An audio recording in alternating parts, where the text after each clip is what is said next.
Както повечето окачване в този ценови диапазон, и това има базовите екстри, което е реглаж на височината, без да се променя пружината, реглаж на пружината, ако случайно искате и не е малко да натегнете, и идва с шапки, които за колите, които го поддържат, разбира се, има и кембър плейтове, и да не забравяме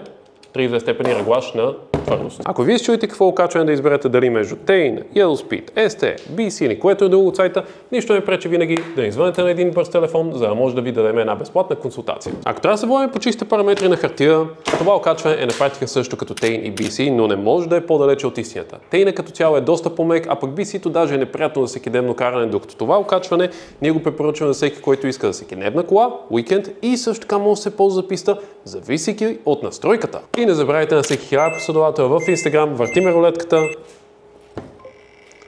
и някой от вас може да спечели продукт от нашия сайт. И не се притеснявайте, Yellowspeed са помислени за всичките вас. За някои коли, както примерно MX-5, изисква много по-къси амортисьори, те имат удължени задни шапки. За други коли, като 3 където са на разведено окачване, са се погрижили да направят coil-over kit, така че да не трябва да ползвате отделно амортисьор и пружина, а пък за хората, които имат гадни, твърди кори в багажника и няма как да си регулират окачването, имат и съответно удължителни, така че не трябва да си разглобявате колата всеки един път. А пък за истинските мазохисти, които решават да слагат V8 в 3 в Мията или какво и не е друго, тогава има и опцията всеки един компонент да се купи отделно. Дали ще да сложите по-тежки пружини, дали ще да прецакате някоя гайка, някое тампонче, всичко е в рамките на 1-2 седмици доставка, така че да не го мислите, ако има някакви бъдещи проблеми.